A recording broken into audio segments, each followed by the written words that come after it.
ఏం మాట్లాడాలి ఏం మాట్లాడాలి ఒకటి నేను చెప్పాను, ఇవన్నీ చేశాను. కానీ ప్రతిసారి నిన్న ముఖ్యంగా యువతకి నా విన్నపం, నా విజ్ఞాపన, ఎక్కడ ఎలా స్పందించాలి అనేది మీరు చాలా ఆలోచించాలి. చావు సమయంలో కూడా, ప్రమాదమైన సమయాల్లో కూడా నేను వస్తే సినిమా పేర్లు కానీ, కేరింతలు కానీ, ఒకళ్ళు చావుకి వెళ్ళాం మనం, ఒకళ్ళు దెబ్బలు తిన్నారు, చనిపోయారు. ఇలాంటి సమయంలో కూడా మనం కూర్చొని కేరింతలు అరుపులతో ఉంటే భావ్యమా లేదా అనేది ప్రతి ఒక్కరు ఆలోచించాలి. పోలీసుకి కొన్నిసార్లు సహకరించాలి మీరు. అంటే ఎవరి బాధ్యత కనుక వాళ్ళు సభ్యంగా నిర్వర్తిస్తే ఒత్తిడి తగ్గుద్ది.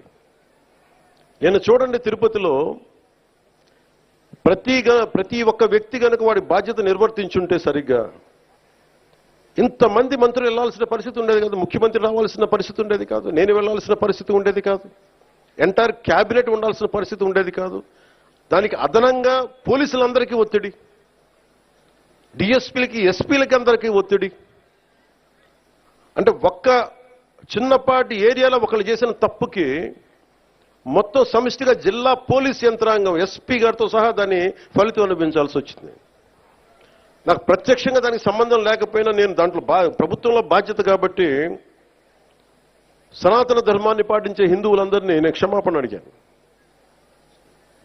అంటే ఇది ప్రతి ఒక్కరూ బాధ్యత నిర్వర్తించాలి. కేవలం నాయకులకి ఓట్లేస్తే సరిపోదు. ప్రతి ఒక్క ప్రజాప్రతినిధి కానీ, అధికారి కానీ, ఉద్యోగి కానీ ఎవరి బాధ్యతలు వాళ్ళు నిర్వర్తించాలి. లేకపోతే మటుకు ఇలాంటి దుర్ఘటనలే వస్తాయి, అభివృద్ధి ముందుకెళ్తుంది. అలాగే గత ప్రభుత్వంలో అలవాటైపోయి కొంతమంది, ప్రత్యేకించి కొంతమంది అధికారులకి పనిచేయడం మానేశారు, నిర్లక్ష్యంగా ఉండటం ఉన్నారు. అధికారికి పార్టీ పట్ల, ఏ పార్టీ అయినా సరే, జనసేన కాదు, తెలుగుదేశం కాదు, భారతీయ జనతా పార్టీ కాదు, గతంలో ఉన్న పార్టీ కూడా కాదు, your loyalty is for the people. మీరు రాజ్యాంగానికే మీరు కట్టుబడి ఉండండి. మేము ప్రత్యేకించి ఫేవర్స్ ఏమి అడగం. నేను ప్రతిసారి కలెక్టర్ గారికి కానీ, ఎస్పీ గారికి కానీ నేను ఒకటే చెప్పాను, మీరు నాకు ప్రత్యేకించి ఏం చేయకండి అన్న, కనీసం మీరు మాకు చేయాల్సింది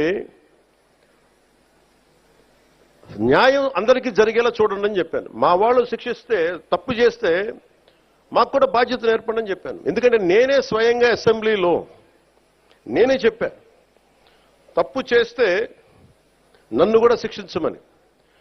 అలాంటిది మీరు మా వాళ్ళు రక్షించమని నేను అడగట్లే, కానీ రాజ్యాంగం ఇచ్చిన విధుల్ని సంపూర్ణంగా పరిరక్షించమని నేను మనస్ఫూర్తిగా అడుగుతా ఉన్నాను.